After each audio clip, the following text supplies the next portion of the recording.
Up ship.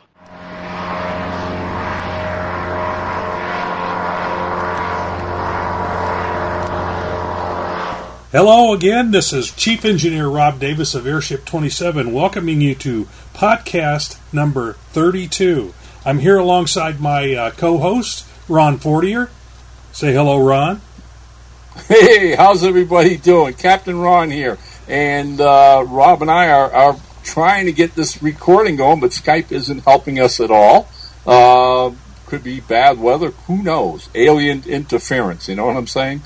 Before we start the show, though, we have to acknowledge our sponsors and friends and let people know that we are proud members of the Comics Podcast Network. You can find every single episode of the Airship 27 podcast on comicspodcast.com each and every month. You can also find us on iTunes, Stitcher, Comic Frontline, YouTube, and, of course, the Zone4podcast.com, and ultimately, who knows where else, right, buddy? Maybe even the post office. Oh yeah, maybe on Mars when they finally get there. Who knows? Oh my God! Anyways, this is crazy. I mean, last show Skype was working fine, no problems at all, and then we come back a month later and we can't keep the line open no matter what. I'm gonna have to check to see if I need any updates on it after we finish the show today. Right, yeah, I called you with a product that Mac has called FaceTime, and you're on your cell phone, so your voice kind of goes in and out just a little bit, but I think we'll be all right. Okay. I'll try to keep it close to the speaker itself, and there you go. Do the best that we can. Okay, so all right. Let's get through this agenda. Okay. And starting with, I do want to tip my hat real quick to the people down in Denver who put on the annual Rocky Mountain Con. It was held last weekend, and that is Tim Moret and his crack team of volunteers who absolutely put on a fantastic show. And it's a great show, and the proceeds go to the survivors of that Aurora theater shooting of a few years back. This year, the show keeps getting bigger and bigger every year, but it still keeps that mid-size thing that you and I like so much. Right. This year, among some of the guests that they had, Jim Steranko was the big comic book guest. Then they had a young lady who has been on Agents of S.H.I.E.L.D. One of the notable comic book guest was a guy on Facebook named Francesco who does beautiful pinups. Got to meet him. And Rob, I actually ended up sitting next to an old Marvel pro, Bob Hall. Yeah, I'm familiar with his work. When you emailed me about that, I went, oh yeah, I know his stuff. He does very nice work. Yeah, he got into Marvel, I think, in the late 70s, and worked for Marvel for quite a while, and then later showed up working for Jim Shooter at Valiant. Okay. Yeah, that's right. I remember that. Gifted artist, and a really nice guy. My wife Valerie and I had a ball being his con neighbors. So cool. All right, I'll let you take the next agenda, my friend. All right, new artists sign on. I need to put my teeth in a little better, I think. One of our constant challenges is finding talented professional level artists to work on our books. Some to do interiors and others to do covers. Over the years, dozens have come and gone. Recently, one of Ron's regular Facebook pleas brought us 3 really gifted artists, and all have since been assigned a novel to illustrate. Kevin Paul Broden, one I can pronounce, is now doing the illustration for Chuck Miller's second Bay Phantom Avenger. Mike Kilgore is doing the illustrations for Joe Bonadonna's second Space Marine adventure, and lastly, but certainly not least, Ed Cato. I'm saying that right, I hope. It could be Cato. I believe it's Cato, isn't it? Have we met him? It's Cato. It is Cato, yeah. It is Cato. Yes, of Captain Action Enterprises. Even when I've got an easy one to pronounce, I mess it up. He's doing illustrations for Thomas McNulty's South Sea Island adventure, The Adventures of Captain Graves. Honestly, we don't remember when we were this lucky to acquire the services of 3 such amazing artists. Welcome to Airship 27, gentlemen. We are thrilled to have you aboard. Boy, does that take a load off of my responsibility as we put books together. Right. That's we go through periods where that's a difficulty because part of the problem is we get these folks that are just on the edge of becoming professional, and then they work with us for a while and they get over that wall, and then they start getting professional work and they're too busy to work with us again. That happens quite a bit. So that's a good thing, but it's hard for us at times. But hopefully we can hang on to these guys for a little while. I hope so. Like I said, what was surprising about all this, Rob, was their attitude on coming aboard. Right. And all of them are very enthusiastic about the books they're working on, the projects they're working on. So I can pretty much, I think, assure our loyal airmen that at least these 3 particular books are really going to look good when they're complete and put together. So a big thanks to Mr. Broden, Kilgore, and Cotto for joining Airship 27. And you know what? As we're talking about this, is probably a good way to segue into another appeal. Which, really, okay? We want to remind all you loyal airmen that there is never a time when we are not looking for talented artists to work with. So please, if you know any such who would like the experience of working on new pulp books, by all means have them contact either of us with samples of their work. Yeah. Look, they're not going to get rich working for us, but we can guarantee that they'll learn a few things about publishing and hopefully have some fun along the way. Yep. And if they're, as I mentioned earlier, if they're kind of on the edge of getting to professional level, and they need a little help with that, I can usually help them with that, or you've been able to help some folks with that. It's part of what we do, and we kind of help folks get to that point because we want everyone to be successful, so we'll be as helpful as we can in that respect. And just realize that this is a back end deal. That there's no upfront money. It's all based on royalties of books sold. Ron and I aren't getting rich. Nobody's getting rich here, but we're having a lot of fun doing all this. So anybody out there who's interested in doing some drawing for new pulp characters, hey, give us an email or catch up with us on Facebook, and we'll see if we can sign you aboard. There you go. All right, sounds good. All right, so I'll let you take the next item on the agenda, and that's what's due next from Airship 27. Right. What's due next? Six Gun Terrors, Volume 3. In fact, as we're speaking here, it's already up. We're just waiting for the Kindle version to actually come up. But anyway, it's Six Gun Terrors, Volume 3, The Slithering Terror by author Fred Adams Jr. It is out. You said here in your writing that it should be out by the time the show airs, but it's actually out now as we record. It is the third in a series of weird Western adventures featuring Durkin and McPhee, 2 former Union scouts who were favorites of General Sherman during the war. Now, as Sherman is the military representative of the federal government in the West, whenever some bizarre, creepy incident occurs, he calls upon his former scouts to help the troops investigate. In this novel, a plague of rattlesnakes has infested one area, threatening both people and livestock. It's up to the cantankerous duo to learn the secret behind the plague, without getting killed in the process.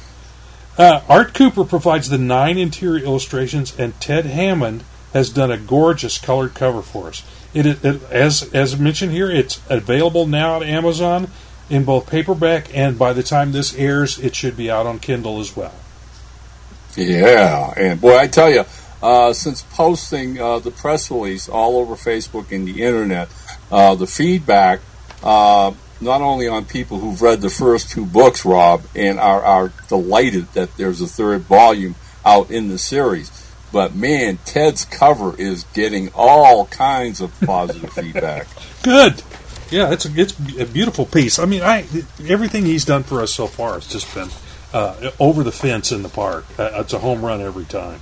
Oh, yeah. And just so people know, both Ted and Art Cooper, who did the interiors of this book, are Canadian fellas, and we're tickled pink that, they're willing to work with Airship 27, and hopefully they will for a long, long time to come.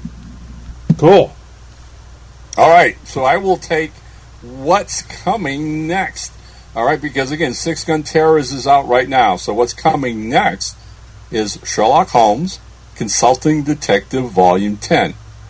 As of this episode, I should write, all right, Rob is doing the illustrations for this, the 10th in our best-selling Sherlock Holmes anthology series.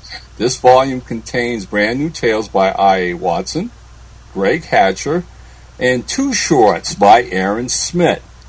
Graham Hill has already turned in a truly very colorful cover piece, and believe me, it's like nothing we've ever used before. Yeah. Graham has his own unique style, so expect this one to come out. And I'm going to guess, Rob, if this goes live, like say next week, which will bring us to the end of the second week of September, Sherlock Holmes should be out by the middle of the month, right? Yeah, with any luck, I've got one illustration left to do, and then I'll send it off to our proofreader. And then it usually takes maybe half a week to a week for that to get done, and then it goes back to the writers, and it usually that's pretty quick, since it usually pops back in 3 or 4 days. So maybe right. a week after this airs, probably. I'm thinking. Yep. So again, and we can't ever talk about doing the Sherlock Holmes book without thanking all our loyal airmen out there who've supported it. And as we keep using the term best-selling, but that's exactly what it is. The latest volume 9, which we released earlier in the year, continues to sell through the roof and break all kinds of records for Airship 27. So, really heartfelt thanks for everybody who's gotten behind this series. Yeah, I just finished doing the third quarter books, and it was as every one of these that we release is. It was the number one seller for the month, and all of them were still selling a few copies every month or so. So it's just incredible that this series has really taken off for us. We shouldn't be surprised. Sherlock Holmes is a very beloved character, so it has been since Arthur Conan Doyle first created him. So it shouldn't surprise us completely, but it still does. I get a kick out of in this new volume that we are releasing in a couple of weeks, Volume 10. I.A. Watson has had a story or stories in every single volume, right? Mm-hmm. Yeah. And the fun of his essay in Volume 10 behind his novella, basically, I wasn't aware of this, but with volume 10, Airship 27 has now actually surpassed Conan Doyle's wordage of Sherlock Holmes stories. Exactly. Amazing, isn't it? It is. And so we tip our caps to all the absolutely wonderful writers who have been a part of this series. And let me tell you, it's not lessening up at all. We've got volumes 11, 12, and 13 in progress, even as we're talking now. So if you're a Sherlock Holmes fan and one of the many hundreds and hundreds of our loyal airmen who've been supporting this series, you have no fear of it being canceled anytime soon. We're like I said, with 10, we're going to get out 2 this year, and I think that's where we should leave it. I don't ever want to flood the market. There's also a bazillion other Sherlock Holmes coming from different companies or whatever. But I think if we do 1 or 2 a year, we're in good stead. We satisfy our fans, and like I said, we don't flood the market. So, there you go. Yep. All right, and so after Sherlock Holmes, Rob.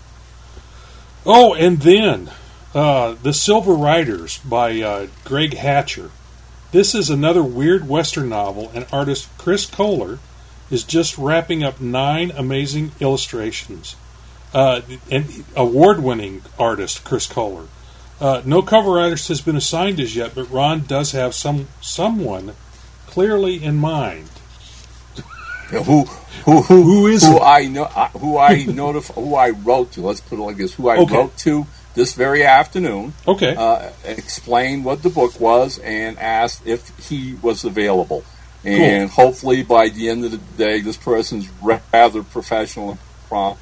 And if he has some time in his schedule, should get back to me. The book is extremely well written, and as you and I both know, again, Chris Kohler, as you referred to, Chris Kohler won the Pulp Factory Award last year for Best Interior Illustrations, which was richly deserved. Amazing artist, and again, another one that we're so lucky to have on board. And I am going to give out a little tweak or peek or whatever you want to say to all our listeners.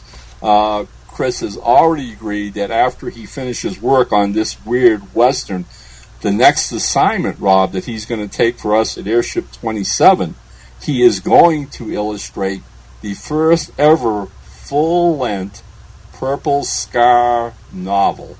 Okay. Written by our good friend Gene Moyers. Oh, that should kick some butt. He really likes the Purple Scar. We talked to him in Chicago this last year, and he isn't that what he pitched this to you, or had he gotten it done by then? I forget now. Oh no, he pitched it then. That's what I thought. We had talked, and he's done several short stories. Right. And he wanted to know if we would be amicable to a novel, and of course, that's our bread and butter, Rob. Right? Classic pulp characters, the B characters, even the C characters that most people had never heard of before, and having that ability to shine a spotlight on them. Well, what could be a greater spotlight than the Purple Scar having an actual full-length novel? So Gene wrote it, delivered it. I've read it and edited it. I love it. I think it's a great pulp. Fast-paced action thriller with that little twist of horror that's unique to the Purple Scar, and getting Chris on board, what was the icing on the cake for us, because we both know his attention to detail on how well he illustrates. So yeah, I think he's excited about the project, and we are to have him on board. Yeah, I can't wait to see what he does with the look of Purple Scar, because we've had several different artists, myself included, do versions of it, and we're all just a little bit different.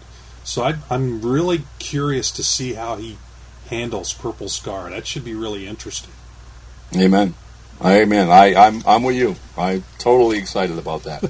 All right, and then once Silver Riders is out, you'll have finished doing the illustrations to Sherlock Holmes Volume 10, and the next book that you're going on to after this will most likely be the new book that we get out after Silver Riders. So why don't you tell our listeners what that book is going to be? Well, it's in the lineup.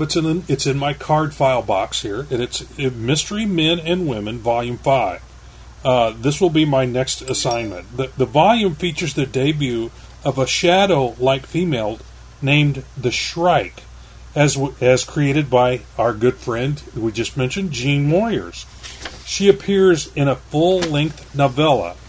Then we have a new Doc Atlas adventure by Michael Black and Ray Lovato, and finally another great Nightbreaker story by Thomas Deja. So that looks to be fun. I haven't gotten those the documents on that yet, or if I do, I haven't looked at them yet. So I'm ready to crack that. You haven't yet. Okay, and that was only because, like I said, I knew you were busy with Sherlock Holmes. But I will tell you this, and we had talked about it in an earlier show earlier in the year. Last year, Gene and I were exchanging emails about what he'd like to do for Airship 27 in the future, and I remember I basically challenged him to give me a female shadow.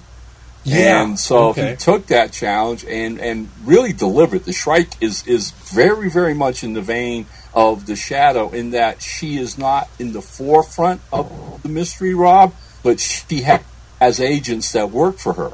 Right. And so she's extremely mysterious. And when you and I were at Pittsburgh this year, we went one night into the one of the courtesy rooms, and we were talking about the Shrike. and you took a napkin and you did a really fast sketch on. Do you remember that at all? Yeah, I vaguely remember. It was like a headshot, a woman's headshot with a lacy veil over her face. Right. Okay.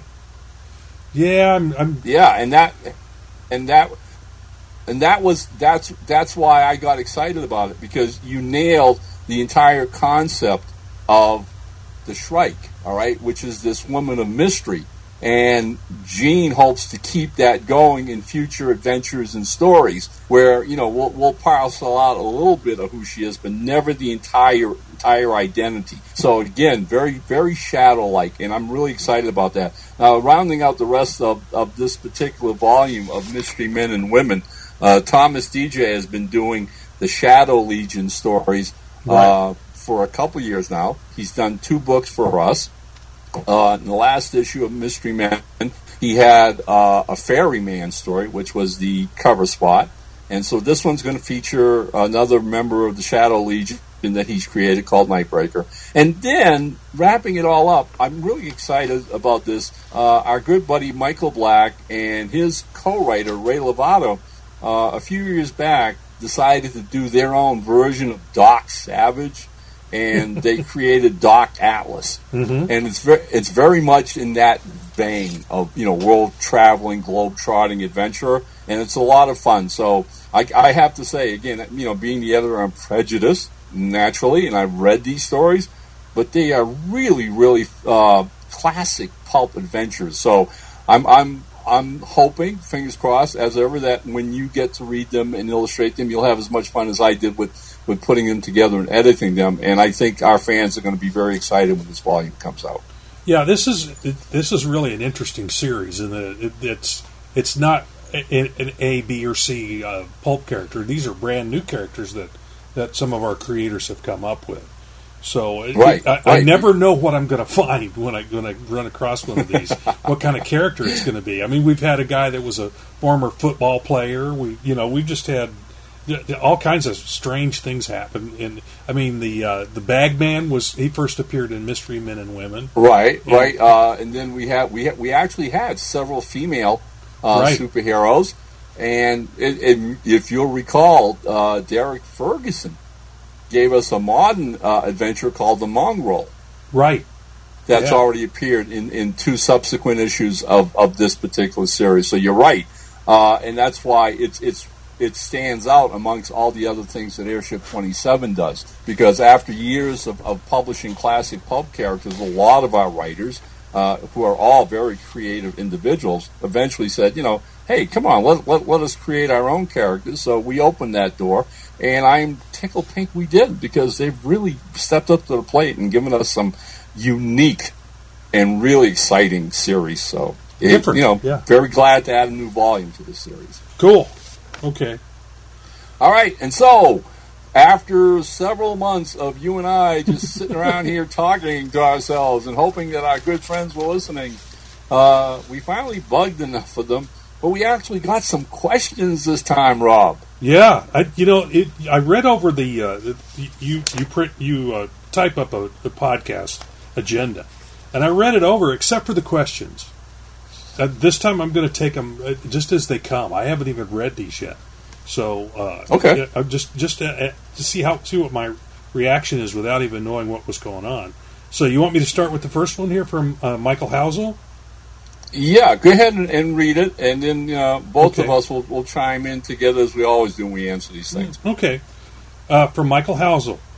I've suggested to some folks at work that their children could benefit from reading the pulp novels, stories that Airship 27 publishes, including, I dare say, my own.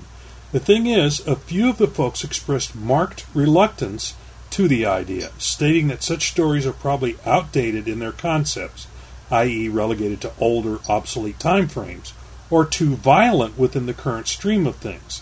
I took great issue to their reaction, but as much as I tried to emphasize the admirable moral content inherent in such tales, I couldn't convince them to embrace my point of view.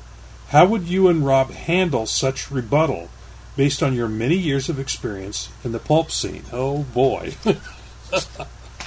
Okay. Well, go ahead, Ron. I'm not No, sure. I do have an answer for that because the truth of the matter is, since doing Airship 27 and creating this thing over the years, you and I at conventions have had the fun and opportunity to meet librarians who come to the show. Mm-hmm. And are interested in what we're publishing and what it's about.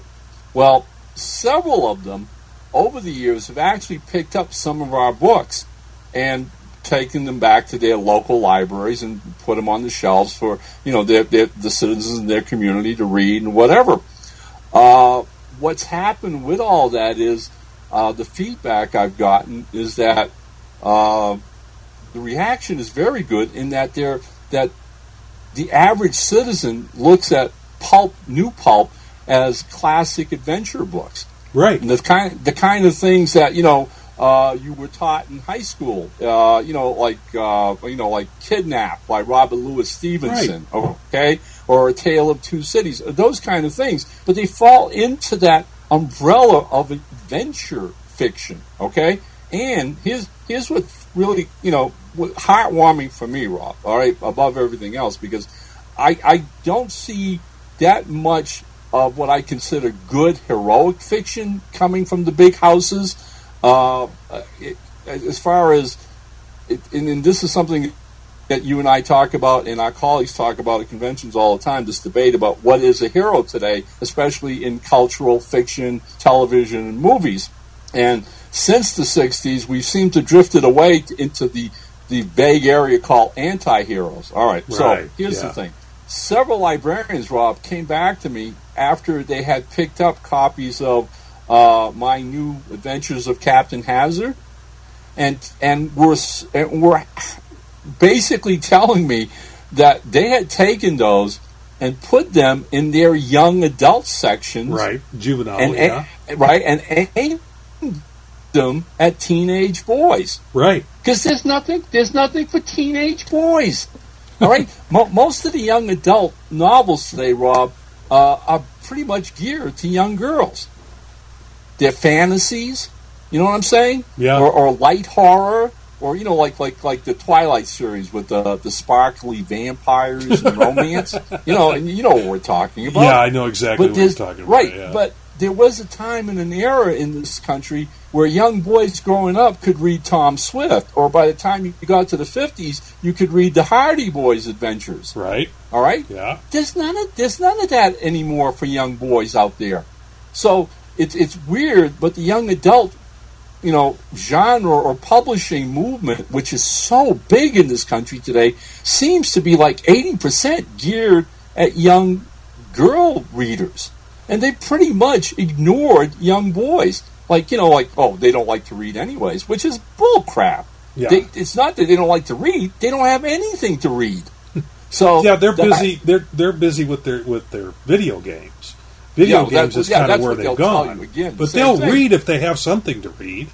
Right. So yeah, here's what you and I talk about all the time. All right, books like my Captain Hazard series, books like The Moon Man. Yeah. All right. Those kind of things, Secret Agent X. Mm-hmm. Come on, you and I both know those would totally appeal to the 13 to 16-year-old age group. Sure, there's the argument that they're set in the 1930s so today's kids wouldn't care for that. Well, that's baloney. How long? We've had the Three Musketeers. Yep. was popular. There you go. When I all the way into when I was in high school, and that was written back in the 1800s. So exactly. The characters that's not that. And Sherlock Holmes, for goodness sake, there you go. He's pulp, and that's right in that wheelhouse. But yeah, most of the characters that we do, there's the violence is. I mean, there's no blood and guts. Okay, there's no description of blood and guts. There's fisticuffs. Wouldn't you call it? I'm sorry? Wouldn't you call it PG-13? More or less. I mean, there's no blood and guts, and there's PG-13 is probably a good description of it. But there's none of that blood and guts stuff, or there's the guy kisses the girl. There's none of bedroom scene stuff that you'll get in some modern adventure stories. That there's the interest between the boy and the girl, but again, we don't follow them into the bedroom. But right. So this is all pretty tame reading. I don't quite understand why anyone would think this would be bothersome. But it does have modern sensibilities in the fact that it to bring up one little thing, the racism that was pretty prevalent in the books that were written in the 20s and 30s. We've pretty much kind of turned that on its head by having we deal with it, but we also turn it on its head by having the heroes of the book be above that and look down upon those sorts of things. So racism and some of the other kind of bad things that came from that era, as we look on them today, then the heroes are above all that. So right, yeah, I'm puzzled that folks don't quite get the fact that's a problem. Well, I mean, I don't know. I would hazard to guess. Okay, and this is my thing in looking over Michael's letter and some of the comments he's received. I really think it's a case of people just looked at a book and never read it. Okay, or they've you know what I'm saying? Yeah, and they've made assumptions. All right. Which and hopefully, Michael, that we're answering your question here, that their assumptions are incorrect. Yeah. So when people come at you with these negative, approaches to what new pulp is, I mean, your basic answer should be that it's good fare. It's pretty much family fare. Okay. In the 10 to 11 years that Rob and I have been doing these books, and right now our catalog is close to 160 something titles. Yeah. There's only one title, and I'm very proud of this fact. Okay, there's only one title that Rob and I literally put an adults only label on, and that was this year's Scimitar for very good reasons. Yeah. Okay. But I would hand out, Michael. I would hand out any other copy of any other Airship 27 title book that Rob and I have put out to my own grandkids, with no worries at all. I think it's good fiction. I think it's action-adventure fiction. I think it's good horror fiction. There's no sensationalism, as Rob said. There's no overt sex. There's no bloodletting or violence. But it is a window back into what literature used to be. What fun literature used to be. Escapist literature used to be. Yeah. And I like to believe that there's a renewed audience for that. I think people have gotten tired of the same old over the last 30, 40 years, and what we're giving them is a little breath of fresh air. And again, Rob mentioned new sensibilities. Well, obviously, one of the greatest sensibilities of all, Michael, is the fact that our writers today are much more educated than even the original pulp writers were of the 30s. For the most part, a lot of these guys were out of work. They never had any formal training, never went to college. And a lot of the pulps, and I don't say that to be derogatory because I love them, but much of the pulps were hackneyed. They were horribly written. And from all that came brilliant writers.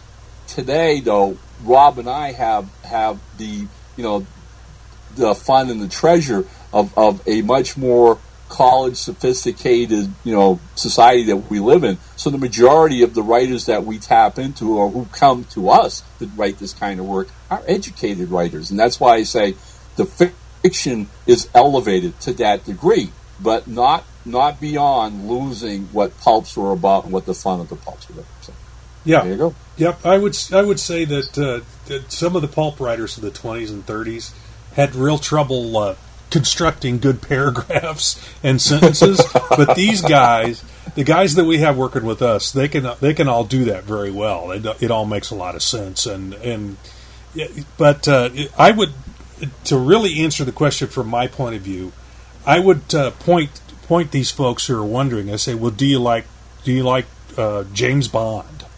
I mean, James Bond is a little sexed up, and then the Sherlock Holmes movies. Those are modern versions of new pulp or pulp type stuff. Now, those tend to get a little sexier than we do. So you could tell them, well, if you like that kind of stuff, but you don't like all the, that sort of stuff, the sexual innuendo and that sort of thing, there's very, very little, if any, of that in what we do.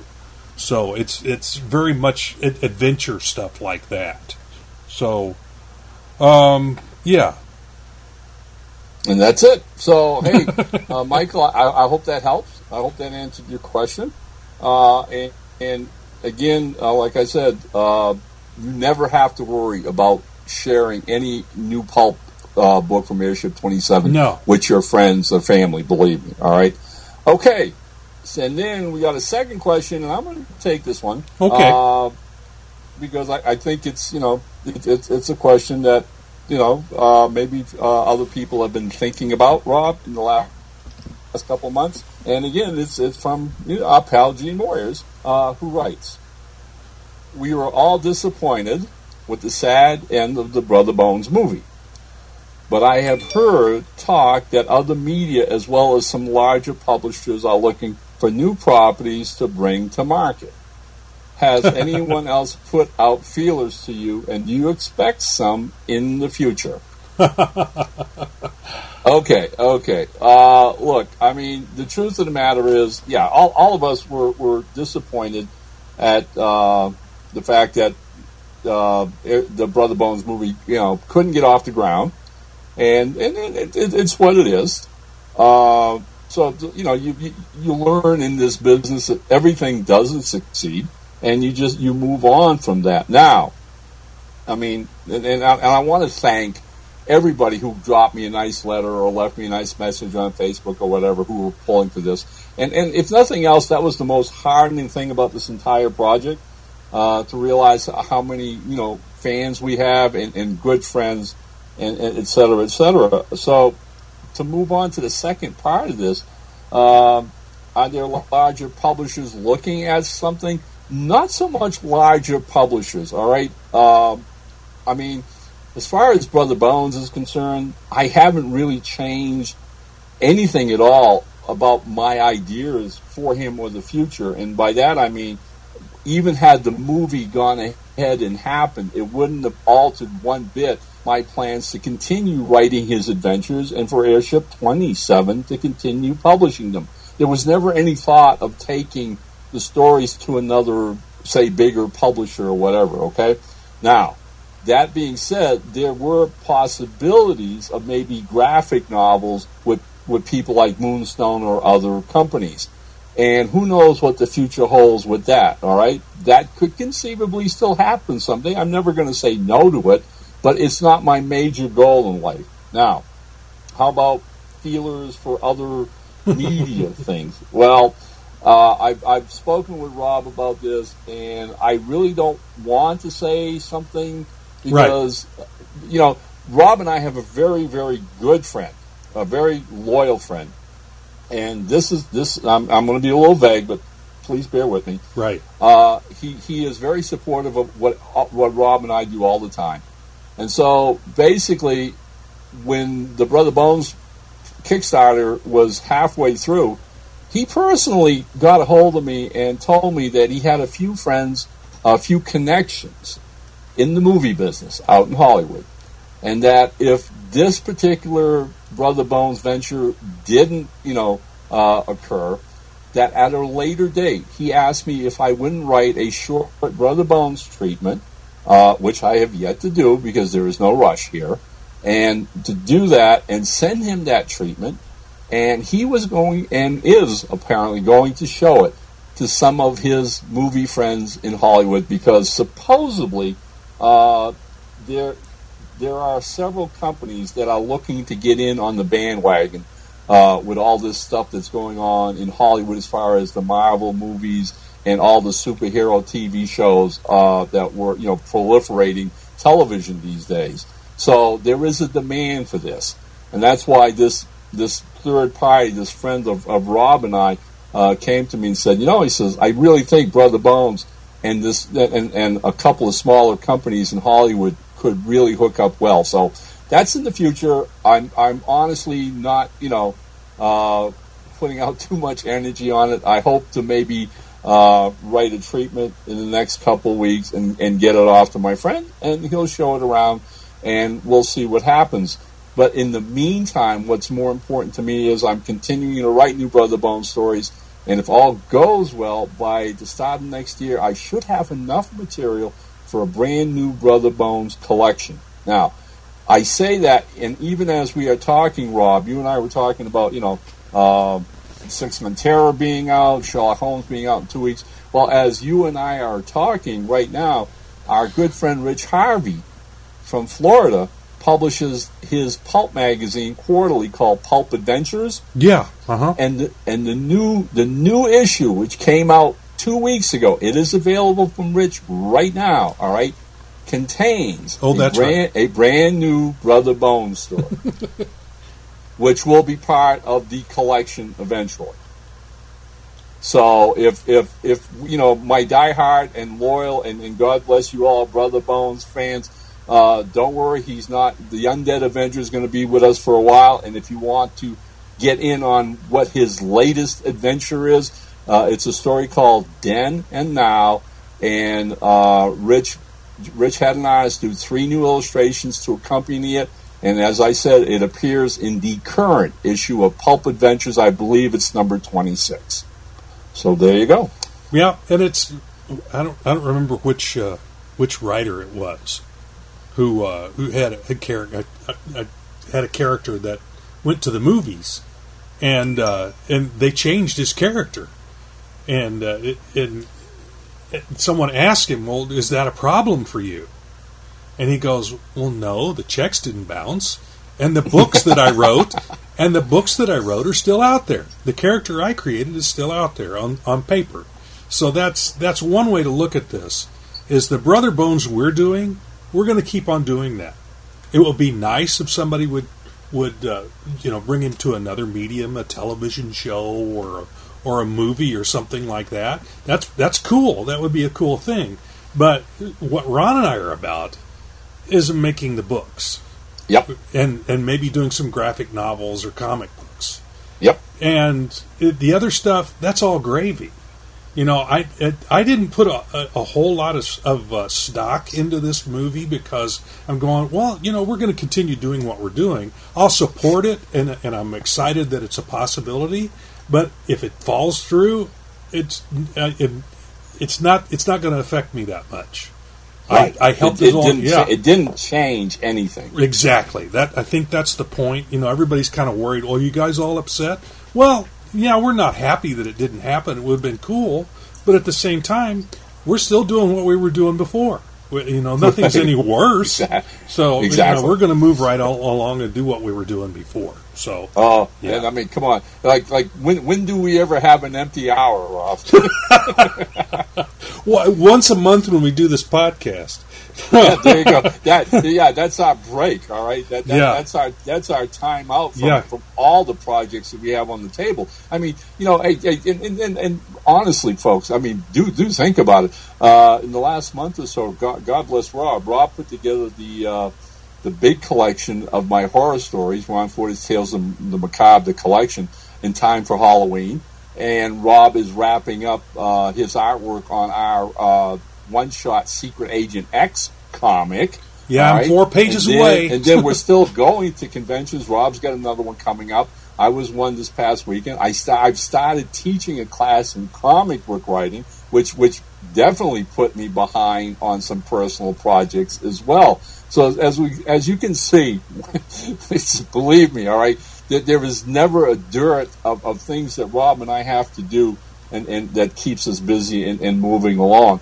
Everything we want to do is never, like I said when we started this discussion, everything isn't ever successful, but that's life, okay? And for the most part, the one or two that didn't happen by no means compare to all the others that did over the years. All right, Rob and I have had amazing careers. We've met so many wonderful people, and we continue to do what we love. If that isn't success, Rob, I don't know what is. Well, exactly. We're having entirely too much fun. Both of us.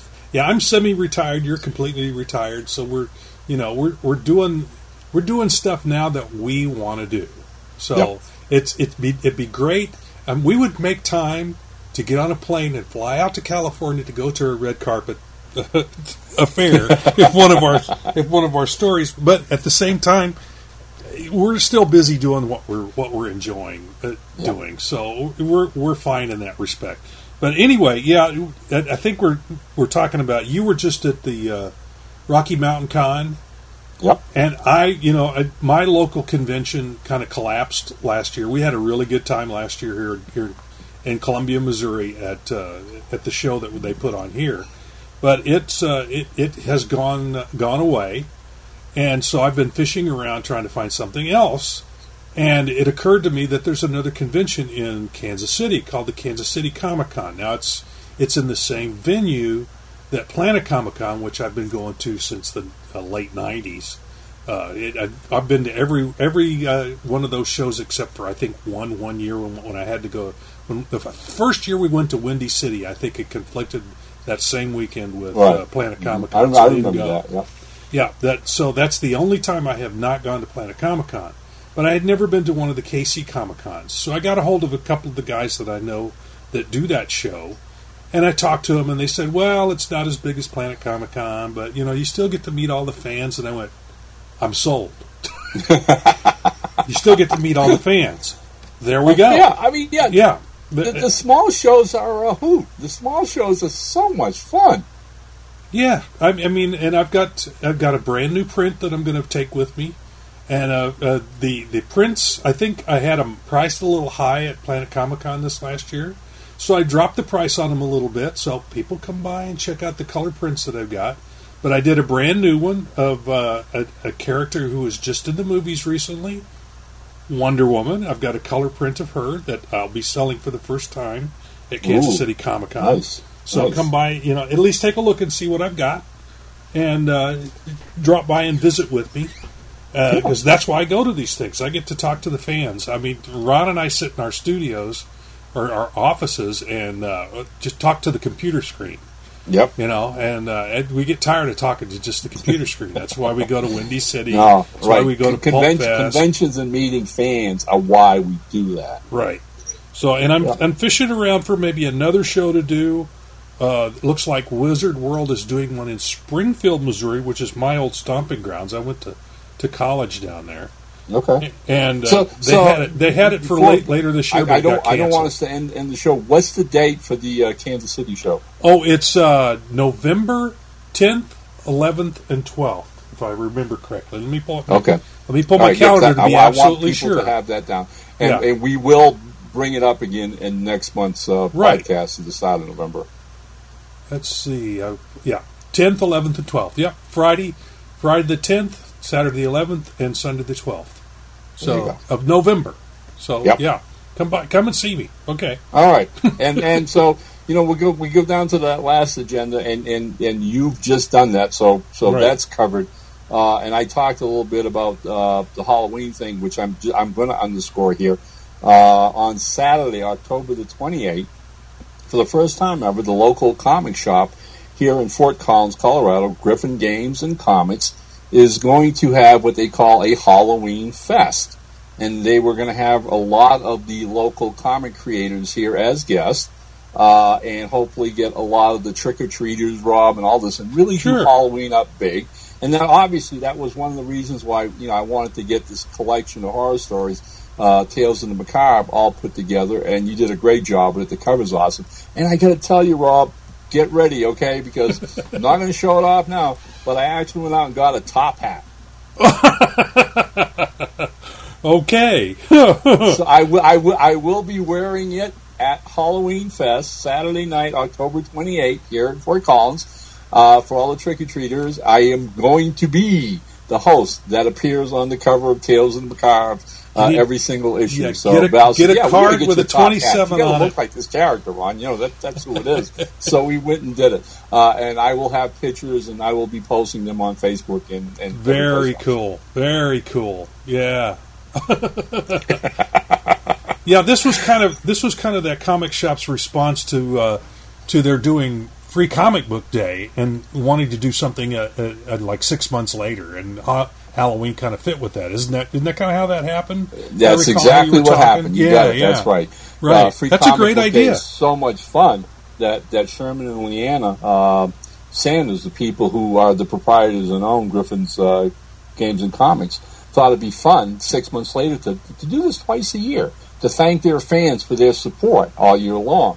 And so we're really looking forward to it. And like I said, I mean, I to the point of I think some of my other buddies, my colleagues, Todd Jones and artist Felipe and Jeff Hurd and some of the others, I think all of us are going to get in costume, okay?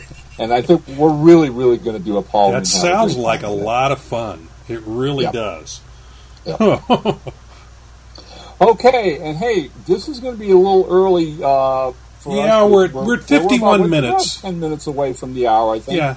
But again, I've been doing this entire show with my cell phone up to my ear because of Skype not wanting to help out. Yeah. I'm keeping my fingers crossed that after we wrap the show, your recording is clear enough that people can hear us. And if you have problems out there listening, please forgive us. We're doing the best we can. We did want to get the show out and done, so we've plowed our way through. I hope the recording is clear.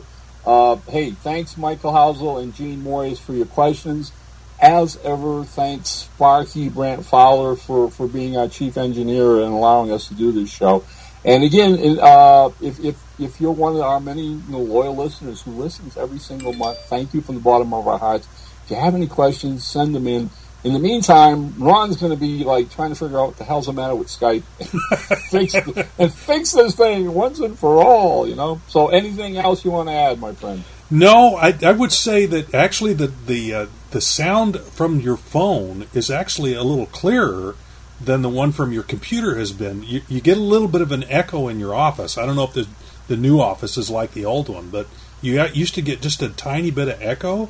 And with using your phone, there's none of that. So it may actually be better this week.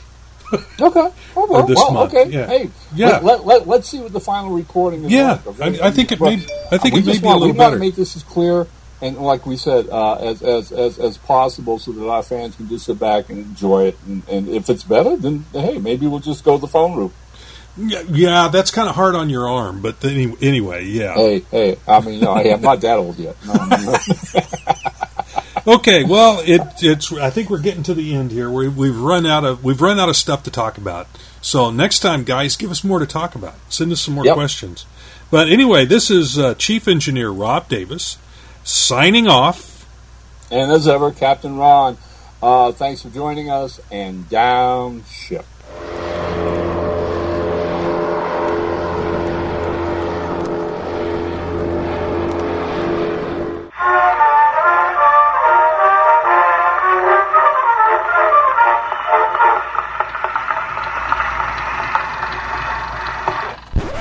This has been a Gonzo Goose production.